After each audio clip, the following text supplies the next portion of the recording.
Para describir la agnosia visual, comenzaremos por definir la agnosia en su término más amplio. La agnosia es un trastorno poco común por el cual un paciente es incapaz de reconocer e identificar objetos, personas, sonidos, sabores, olores o texturas, usando para ello uno o más de sus sentidos, y esto a pesar de que esos sentidos funcionan normalmente. El déficit no puede explicarse por problemas de memoria, atención, lenguaje o desconocimiento de los estímulos. Por lo general, una de las modalidades sensoriales se ve afectada. Por ejemplo, un paciente con agnosia puede no ser capaz de identificar una taza con la vista, aunque sí puede distinguir su color e identificarla al tacto por su forma y por su textura.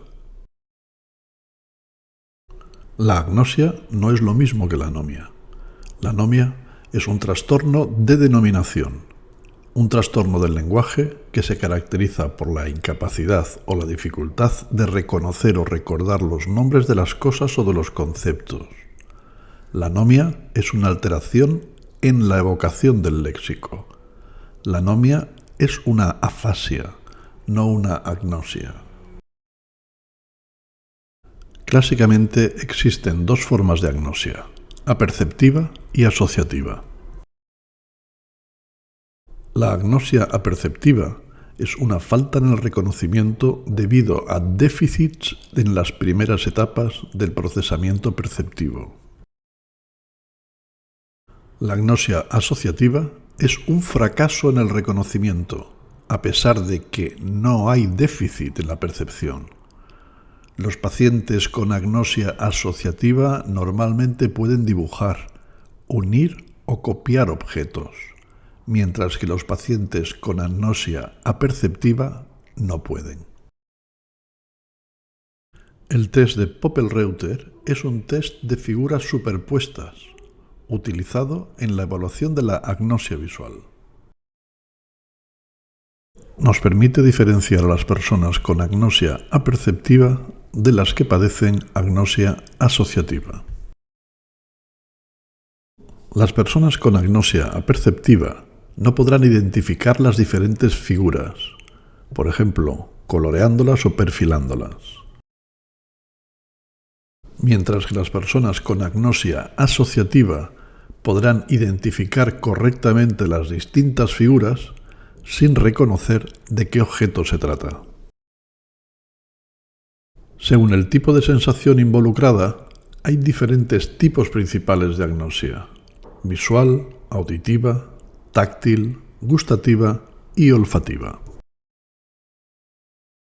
La agnosia visual se refiere a un deterioro en el reconocimiento de objetos presentados visualmente, a pesar de que el campo visual, la agudeza visual, la visión de los colores, la discriminación del brillo, el lenguaje y la memoria son normales.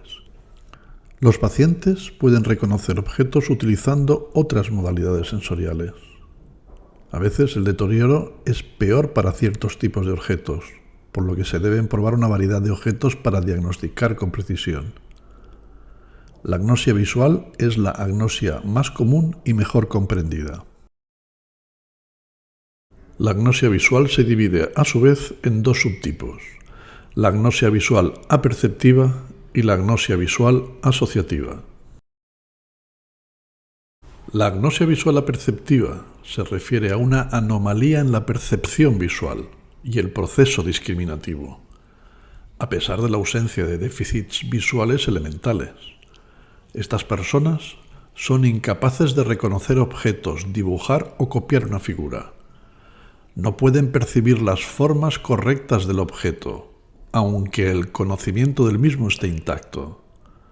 La agnosia visual aperceptiva se asocia típicamente con lesiones de la corteza occipito-parietal.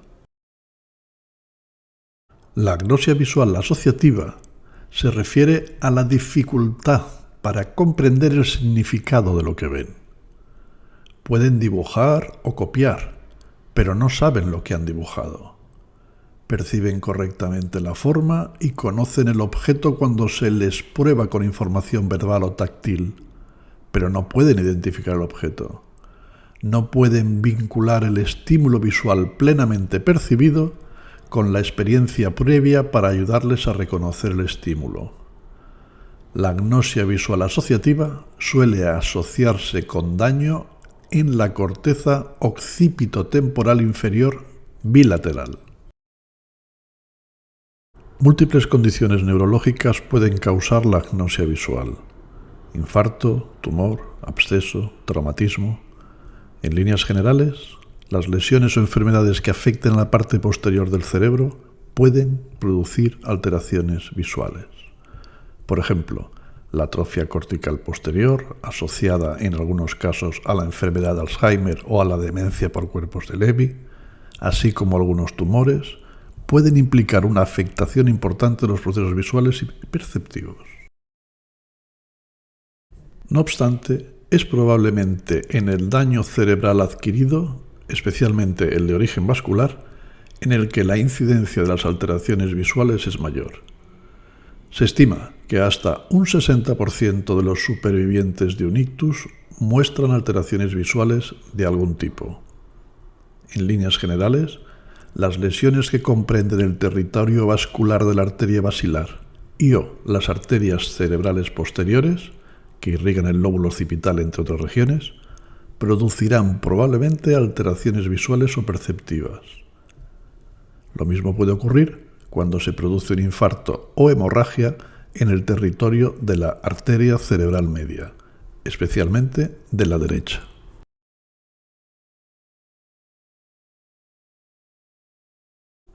La simultagnosia o simultanagnosia es la incapacidad de reconocer y clasificar objetos cuando aparecen juntos, pero pueden reconocerlos cuando aparecen solos. Los pacientes no pueden percibir el significado general de una imagen o de varias cosas juntas, aunque pueden describir elementos aislados. Se han descrito dos formas de simultagnosia: simultagnosia ventral y simultagnosia dorsal. En la simultagnosia ventral, los pacientes muestran dificultades para reconocer más de un objeto o elemento de forma simultánea. Son incapaces de percibir el cuadro completo como uno solo y extraer de él un significado. Por ejemplo, en una imagen del cielo nocturno con estrellas y luna llena, pueden identificar la luna como una bola, sin poder deducir el significado de la imagen completa. También pueden percibir la forma global de un objeto tomando la parte por el todo, esto es, identificar el asa e inferir que se trata de una taza. Estos pacientes tienden a inferir la identidad a partir de algún rasgo, siendo así capaces de inferir la forma global de un objeto. La simultagnosia ventral también puede estar asociada a problemas en la lectura. Este tipo de agnosia se asocia a lesiones del hemisferio izquierdo, en regiones occipitales u occipitotemporales izquierdas inferiores. El otro tipo, la simultagnosia dorsal, suele implicar graves alteraciones funcionales para el paciente que la sufre. Estos pacientes no pueden ver más de un objeto a la vez. Por ejemplo, cuando se les presenta una imagen de una mesa, una silla y un florero, es posible que solo informen una cosa a la vez. Cuando su atención se desvía hacia otra cosa, solo pueden identificar esa cosa. Los otros objetos desaparecen. Los pacientes con simultagnosia dorsal tienden no solo a no reconocer adecuadamente los objetos, sino que tienden a desorientarse y tropezar con obstáculos cuando se desplazan, ya que pueden atender solo a unos pocos elementos de la escena visual, ignorando completamente los demás. A menudo tienen dificultades para leer, ya que implica ver más de una palabra a la vez. La simultagnosia dorsal se asocia típicamente con lesiones en la corteza occipito-parietal bilateral. Este tipo de simultagnosia, la simultagnosia dorsal, puede acompañarse de otros dos síntomas, en lo que se conoce como síndrome de Wallin. En este síndrome, además de la simultagnosia, los pacientes muestran una apraxia oculomotora y una ataxia óptica. La apraxia oculomotora es la incapacidad para controlar los movimientos oculares voluntarios, de mover voluntariamente los ojos, aunque los ojos pueden moverse espontáneamente en todas las direcciones, pero no lo pueden hacer de forma voluntaria. Los individuos afectados tienen dificultades para dirigir la mirada hacia los estímulos visuales periféricos, aunque los reflejos oculares básicos, como reflejo de parpadeo, pueden estar intactos. Esto implica una exploración visual desorganizada, errática, con tendencia a fijar la mirada en puntos irrelevantes, alejados de la escena visual, lo que dificulta enormemente el reconocimiento. La ataxia óptica implica una dificultad para guiar la acción a través de la información visual. Es una disfunción en la capacidad de mover los ojos y las manos en respuesta a la información visual. Las personas con este síndrome pueden tener dificultades para alcanzar y agarrar objetos en su campo visual, incluso cuando los pueden ver claramente. Los pacientes pueden hacer movimientos precisos con sus manos si están los ojos cerrados. Por lo tanto, el problema no es visual, ya que ven bien, ni motor, ya que sus manos se pueden mover correctamente, sino visuomotor, emergiendo el problema solo para los movimientos realizados bajo guía visual. En el síndrome de Wallin se da la confluencia que implica un trastorno del movimiento, ataxia, que es específicamente visual, óptica. El síndrome de Wallin parece ser una disfunción perceptivo-motora que afecta la corteza heteromodal de las áreas occipitoparietales, dorsales, bilaterales, generalmente como consecuencia de una encefalopatía hipóxico-isquémica o como resultado de algunos traumatismos cráneoencefálicos. El síndrome de Wallin es el resultado de una lesión cerebral severa, así que el tratamiento está dedicado a mejorar e intentar recuperar las funciones perdidas a partir de la rehabilitación. En la mayoría de casos se emplea un enfoque centrado en la terapia ocupacional, sea mediante medios tradicionales o mediante el uso de nuevas tecnologías. Debe ser un tratamiento que permita, en la medida de lo posible, disminuir las dificultades del paciente y potenciar sus habilidades. También suele ser necesario en algunos casos el asesoramiento y tratamiento psicológico. Es posible lograr cierto tipo de recuperación, si bien dependerá del tipo de lesión que haya causado el síndrome, del estado de las neuronas dañadas o aisladas y del uso de estrategias de tratamiento que permitan recuperar o compensar las funciones típicas de las áreas lesionadas. Finalmente, recordemos pues la tríada característica del síndrome de Wallin: simultagnosia, apraxia oculomotora y ataxia óptica.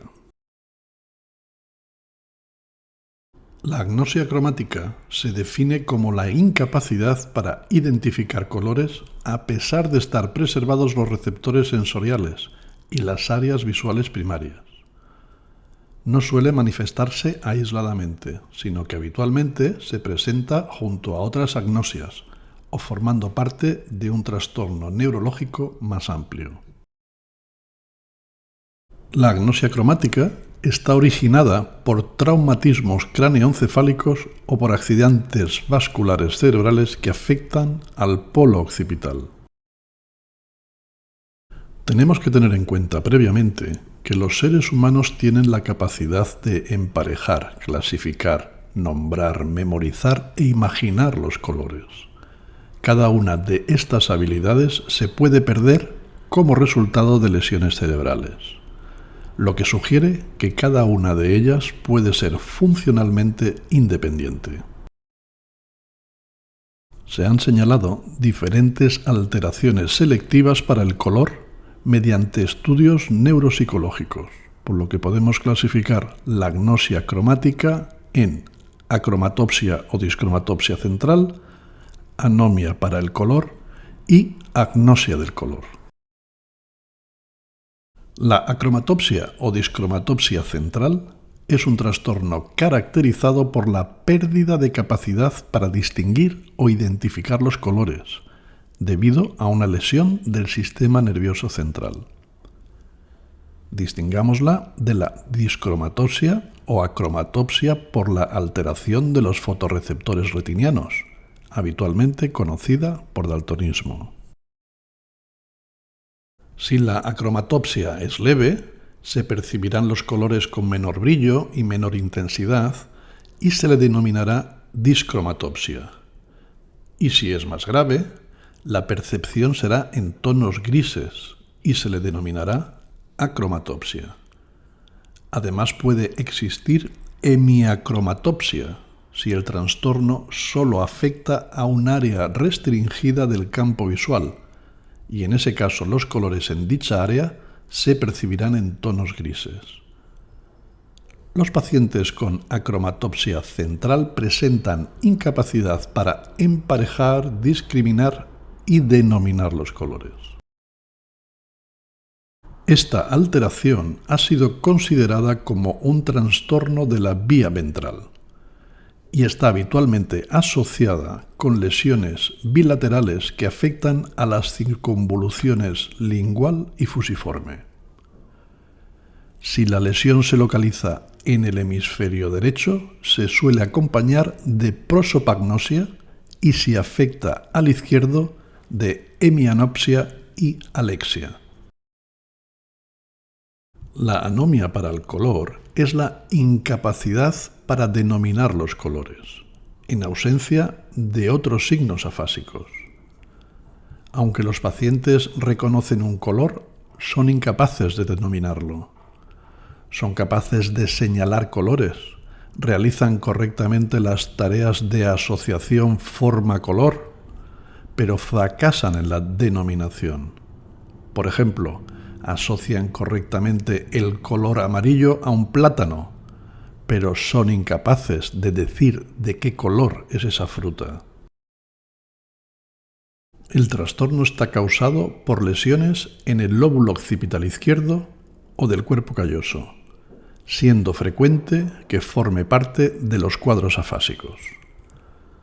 Las imágenes recibidas en el hemisferio derecho no son percibidas por las áreas del lenguaje del hemisferio izquierdo, o bien existe dificultad de transferencia de información entre el córtex occipital izquierdo y las regiones lingüísticas del mismo hemisferio. La agnosia del color ha sido definida como una incapacidad para evocar el color correspondiente de un estímulo determinado, y no es debida a problemas perceptivos o de denominación. Estas personas son incapaces de nombrar colores o señalar el nombre de un color cuando se les solicita verbalmente, pero sí pueden reconocer los colores en tareas no verbales. Presentan problemas en evocar la información básica sobre los colores, incapacidad para la clasificación y la ordenación de los colores. Son incapaces de seleccionar el color correcto de algunos objetos o entidades reales, así como realizar la asociación forma-color o colorear dibujos de modo correcto. Por ejemplo, colorear el dibujo de un plátano con color amarillo o el tomate con color rojo.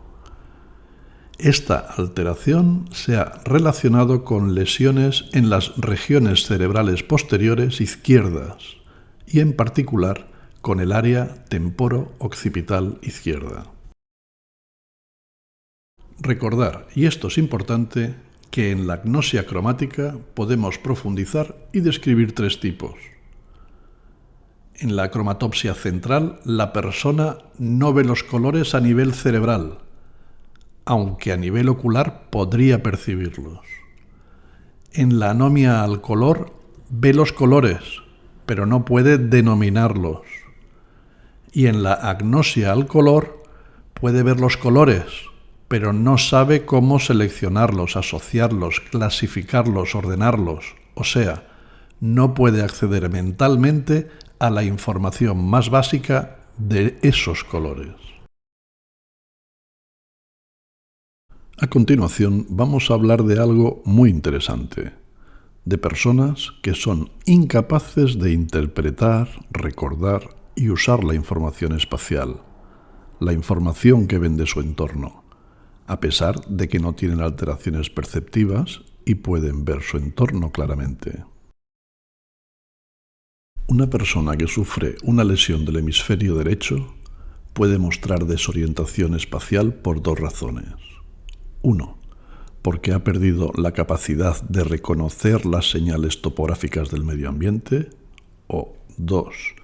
Porque a pesar de reconocerlas, ha olvidado su ubicación espacial. En el primer caso, hablaríamos de una agnosia topográfica o topoagnosia. Y en el segundo, de una amnesia topográfica o topoamnesia. Así pues, los trastornos en la orientación y la memoria espacial se clasifican en topoagnosia y topoamnesia. La agnosia topográfica o topoagnosia se refiere a la incapacidad de reconocer las señales topográficas del medio externo. Los pacientes los ven, pero aunque los ven, no reconocen los edificios, las casas, las calles. Y esto, a pesar de que conservan la habilidad para describir verbalmente una ruta e incluso dibujar un plano. El paciente, por lo tanto, conserva intacta la capacidad de imaginación espacial y mantiene el esquema espacial de las rutas. Pero son incapaces de orientarse hacia el entorno, debido a la incapacidad de interpretar esa información espacial que están viendo. Estos pacientes tienen buena memoria de la distribución y las particularidades de los lugares que conocen bien, pero no pueden navegar por ellos. No pueden utilizar las señales visuales para guiarlos en la dirección correcta, porque no pueden reconocer esas señales topográficas. La agnosia topográfica suele asociarse con la prosopagnosia o incapacidad para distinguir las caras, y con la agnosia al color, ya que las lesiones cerebrales de estos tres síndromes, agnosia topográfica, prosopagnosia y agnosia cromática, comprometen la corteza cerebral occipitotemporal. En la evaluación neuropsicológica, los pacientes con agnosia topográfica tienen dificultades para reconocer figuras fragmentadas y superpuestas, así como para reconocer caras y colores. Cuando utilizamos la resonancia magnética, se observa que la región posterior derecha de la circunvolución parahipocámpica es clave para adquirir nueva información acerca de marcas topográficas, bloques, casas, monumentos, paisajes, y que en la misma región, más la mitad anterior de la circunvolución lingual y la circunvolución fusiforme adyacente, desempeñan un papel importante en la identificación de marcas topográficas ya conocidas. Más aún, la lesión responsable de la prosopagnosia, a menudo asociada con la agnosia topográfica, puede incluir la mitad posterior de la circunvolución lingual y la circunvolución fusiforme, lo cual sugiere que las lesiones que producen la agnosia topográfica y la prosopagnosia son vecinas, pero no iguales. Si necesitamos concretar un poco más, según diferentes estudios, la agnosia topográfica se relaciona con lesiones temporo-occipitales bilaterales o derechas posteriores. Los pacientes con amnesia topográfica pueden ver y reconocer las señales topográficas del medio externo, pero han olvidado su ubicación espacial. Se refiere a un defecto amnésico y no perceptivo. Así, un sujeto puede identificar las casas y las calles que le hacen saber que se encuentra en su vecindario, pero ha olvidado en qué dirección se encuentra su casa. Ignora cuál es su ubicación espacial específica. El paciente se desorienta porque no sabe cómo dirigir su cuerpo, de acuerdo con las marcas espaciales, cuándo girar y en qué dirección hacerlo. Además, es incapaz de mantener relaciones espaciales entre lugares y no puede realizar mapas mentales en los que se especifique el cambio de dirección para lograr un objetivo dado. Dicho de otra manera, los objetos o marcas geográficas se reconocen, no así la relación espacial que hay entre ellos. En la práctica clínica puede ser difícil diferenciar entre la amnesia y la agnosia topográficas, pues ambas se manifiestan como desorientación espacial y muchas veces se presentan simultáneamente. En la evaluación neuropsicológica, los pacientes con agnosia topográfica tienen dificultades para reconocer figuras fragmentadas y superpuestas, así como para reconocer caras y colores. Los pacientes con amnesia topográfica tienen por lo general un buen desempeño en pruebas de discriminación visual, pero un pésimo desempeño en el aprendizaje de laberintos y en pruebas de memoria espacial. No se ha especificado con exactitud la región anatómica responsable de la amnesia topográfica. Varias regiones del hemisferio derecho son candidatas: la temporal, la parietal y la occipital. En la literatura se han analizado casos de amnesia topográfica y se encontraron casos con lesiones del hemisferio derecho, en especial del lóbulo parietal, posterior y occipital. También se han encontrado casos con lesiones izquierdas y casos con lesiones bilaterales. Recordar esto porque es muy interesante. En la agnosia topográfica, el paciente no reconoce las señales topográficas, aunque le sean familiares, no las reconoce. Y en la amnesia topográfica sí las reconoce, pero no recuerda su ubicación espacial, no sabe situar dónde están.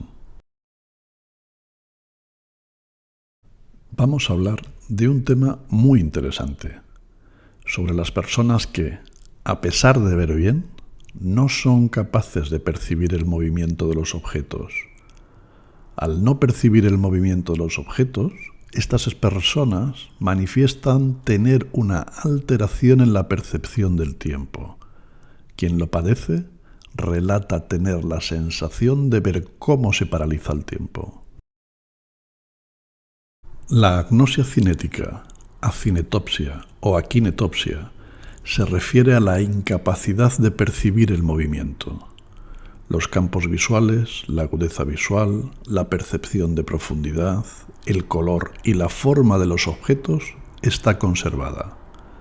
Literalmente, la persona afectada percibe que los objetos en movimiento cambian repentinamente de lugar, sin una transición intermedia. En la clínica, los pacientes con este deterioro no pueden ver los objetos en movimiento y se quejan de que los objetos no se mueven, sino que saltan de una posición a otra. Tienen la sensación de que el movimiento ha ocurrido, aun cuando su percepción del mismo está severamente deteriorada. Y suelen quejarse de no poder cruzar las calles, por no poder juzgar la posición exacta de los coches, ya que no aprecian el movimiento de los mismos, o no poder echar líquido en un vaso, ya que el líquido parece congelado al caer. Para que nos podamos hacer una idea aún mejor de cómo los pacientes viven esta situación, os comento las palabras de una persona que durante la noche sufrió una hemorragia cerebral tras la rotura de un aneurisma. Se levantó con un gran dolor de cabeza y al darse una ducha comentó su experiencia. Miré hacia arriba, hacia la ducha, y era como si las gotas de agua se hubiesen detenido en el aire. Era como si el tiempo se hubiese puesto en pausa, al puro estilo de Matrix.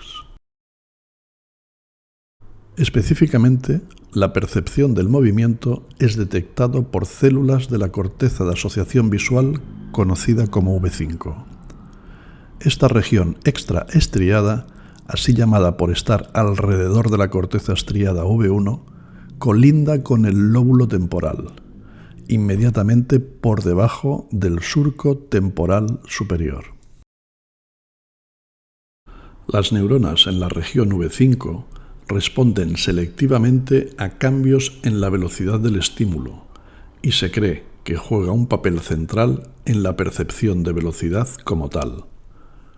Adicionalmente, la corteza V5 izquierda o derecha y la corteza parietal derecha juegan un papel central en el procesamiento temporal de los estímulos visuales. Así pues, la agnosia cinética, acinetopsia o akinetopsia aparece como consecuencia de lesiones en el área V5, en cualquiera de los hemisferios cerebrales. El fenómeno de Zeitrafer es una variante de la agnosia cinética, acinetopsia o akinetopsia. Es una experiencia que altera la velocidad del movimiento, en el que los pacientes describen una aceleración del movimiento, bien sea porque lo perciben más acelerado, aceleración positiva, o por el contrario enlentecido, a cámara lenta, aceleración negativa. En este fenómeno, los pacientes pueden ver bien los campos visuales, la agudeza visual, la percepción de profundidad, el color y la forma de los objetos no está alterada. Para hacernos una idea de la experiencia vivida por las personas que resultan afectadas por el fenómeno de Zeitrafer, comentaremos como ejemplo el caso de una mujer que relata cómo un día regresando en tren a su casa, vio cómo las puertas del vagón se cerraban a cámara lenta, y al fijar su vista hacia el resto de pasajeros sucedía lo mismo. Todo se movía a cámara lenta. Cuando acudió al hospital, sus movimientos y forma de hablar también se habían vuelto lentos, tanto que cuando le pedían que contase 60 segundos, tardaba hasta 286 segundos en completar la tarea. Otros pacientes afectados de este fenómeno pueden experimentar lo mismo, pero a cámara rápida. Algún estudio del trastorno de Zeitrafer ha demostrado la relación entre la desaceleración en la percepción del movimiento y sufrir una lesión hemorrágica temporal derecha. En otros casos descritos en la literatura, también con el trastorno de Zeitrafer, coinciden en presentar lesión en el hemisferio derecho, recalcando la relevancia de este hemisferio en la percepción del movimiento. Recordar que en la agnosia cinética hay una incapacidad de percibir el movimiento y que en el fenómeno de Zeitrafer es una experiencia que altera la velocidad del movimiento, acelerándolo o ralentizándolo. El síndrome de Redox, fenómeno de Redox o disociación estatocinética es una ceguera que limita para ver los objetos estáticos, permitiendo ver solo aquellos que se mueven. Solo puedes ver los objetos que están en movimiento. Puedes ver la lluvia que cae, pero se es completamente ciego para ver el paisaje en el que esa lluvia está cayendo. Si utilizamos una definición más académica, podemos decir que el fenómeno de Redox se trata de la capacidad para apreciar un pequeño objeto en movimiento en un área del campo visual ciega a los objetos estáticos.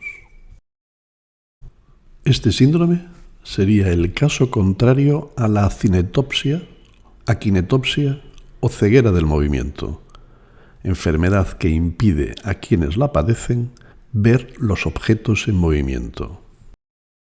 El nombre de este síndrome proviene de George Riddoch, que en 1917 publicó un notable estudio sobre este tema. Riddoch fue un oficial médico de la Royal Army y durante la Gran Guerra trató varios soldados que, como consecuencia de heridas de batalla, habían perdido la vista. Entre los pacientes de este doctor se encontraba el peculiar caso de un combatiente que, a pesar de haber quedado ciego, podía ver objetos siempre que estos estuviesen en movimiento. Una forma muy interesante de continuar explicando este síndrome es a través del caso de Milena Canning.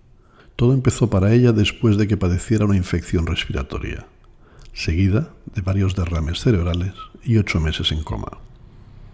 Tras despertar, había perdido totalmente la visión, pero con el tiempo descubrió que podía detectar algunas formas y colores, siempre y cuando estuvieran en movimiento. Cuando Milena despertó del coma, todo era oscuridad. Sin embargo, 6 meses después, comenzó a percibir pequeños instantes de luz. Primero fueron destellos provenientes de un paquete envuelto de papel de regalo metalizado, como si fueran fuegos artificiales. Después podía ver algunas ráfagas de color cuando alguien pasaba frente a ella. Aunque no podía ver la cara de su hija, sí percibía su coleta balanceándose al caminar cuando se alejaba de ella. También era capaz de ver la lluvia cayendo tras su ventana, aunque no podía contemplar el paisaje. Incluso veía el agua caer por el sumidero de la bañera cuando bañaban a su hija, pero no detectaba a la pequeña. Todos estos ejemplos fueron relatados por su oftalmólogo, Gordon Luton, en Glasgow, y comentados por él en su artículo publicado en el año 2003. De hecho, refiere que en su visita inicial notó que la paciente no tenía una visión útil, pero luego pudo reflejar los movimientos de su brazo y nombrar los colores de grandes objetos en movimiento. El Dr. Dutton, tras estudiar su caso, le recomendó que usara una mecedora para percibir mejor las imágenes. Poco a poco, Milena aprendió a mantener la cabeza en movimiento para percibir mejor los objetos estacionarios. Posteriormente, Dutton derivó a la paciente al Brain and Mind Institute de la Universidad Occidental en London, Ontario, Canadá. Allí fue atendida por el equipo de la neuropsicóloga Jodie Cullham, que comenzó por hacer una serie de pruebas y un análisis completo de su cerebro mediante resonancia magnética funcional.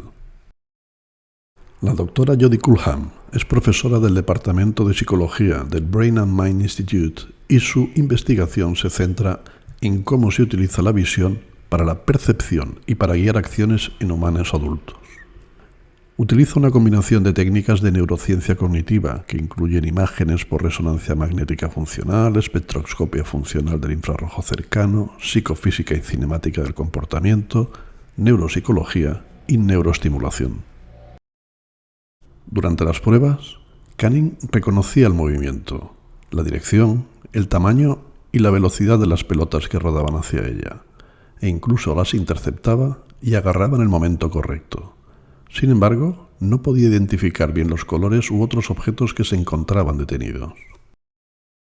Como cabía esperar, llegaron a la conclusión de que Canning tenía el síndrome de Riddoch o fenómeno de Riddoch, también conocido como disociación estatocinética, en el que una persona ciega puede ver objetos en movimiento.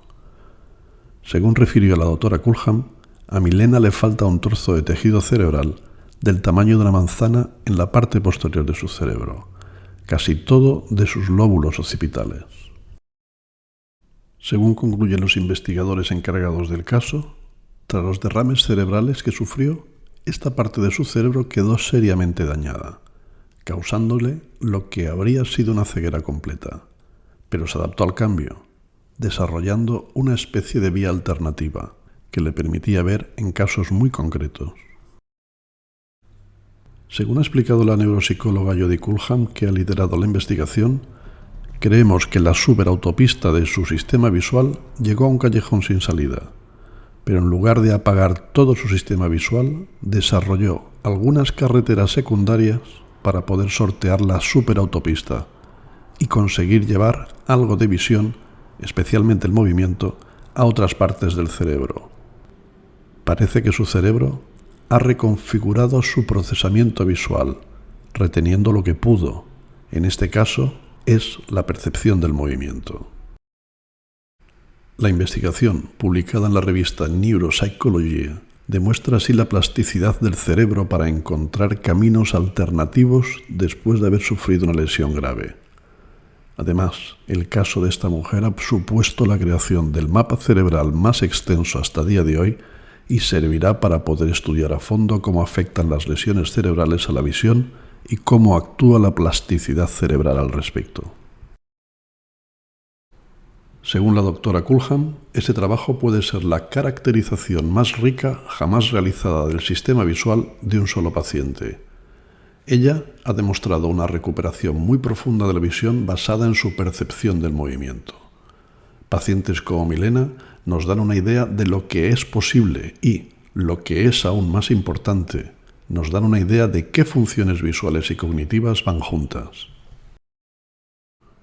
Para finalizar, el síndrome de Redock nos está proporcionando una visión notable de la plasticidad cerebral, uniéndose a un creciente cuerpo de evidencia de que los cerebros humanos y animales son capaces de reconfigurarse ampliamente cuando están dañados.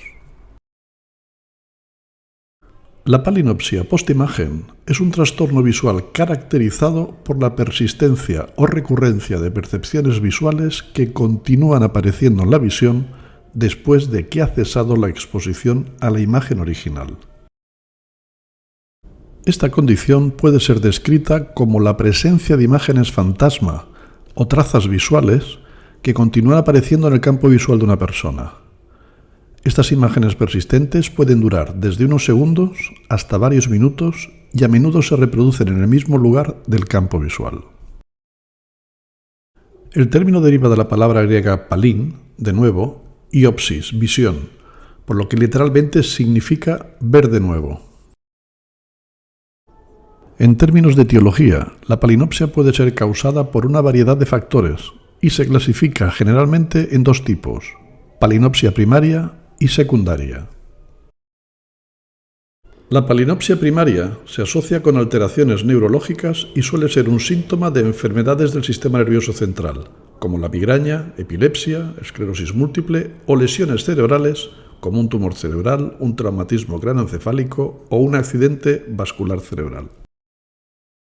La palinopsia secundaria, por otro lado, puede ser causada por factores externos, como los trastornos oculares o el uso de ciertos medicamentos, como por ejemplo antipsicóticos, inhibidores selectivos de la recaptación de serotonina y los potenciadores de GABA. Las postimágenes también pueden ser inducidas por dosis moderadas de compuestos psicodélicos, como LSD, psilocibina y mescalina. El mecanismo exacto detrás de la palinopsia no se comprende completamente, pero se cree que implica alteraciones en el procesamiento de la información visual a nivel cerebral. El cerebro tiene una compleja red de vías visuales que procesan e interpretan la información recibida por los ojos. Cuando hay una disfunción en estas vías, ya sea debido a una lesión, una enfermedad o la influencia de sustancias, puede resultar en la percepción anormal de imágenes visuales. Los pacientes con palinopsia a menudo describen las imágenes persistentes como menos vivas que las originales y a veces distorsionadas o fragmentadas. Estas imágenes pueden ser particularmente notorias cuando se mira hacia un fondo uniforme o cuando se cambia rápidamente de una escena visual a otra.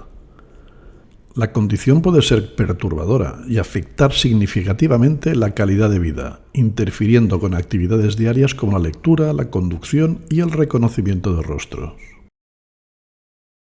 Una forma común de posimagen es el brillo o destello que parece flotar en la visión después de mirar una fuente de luz durante unos segundos.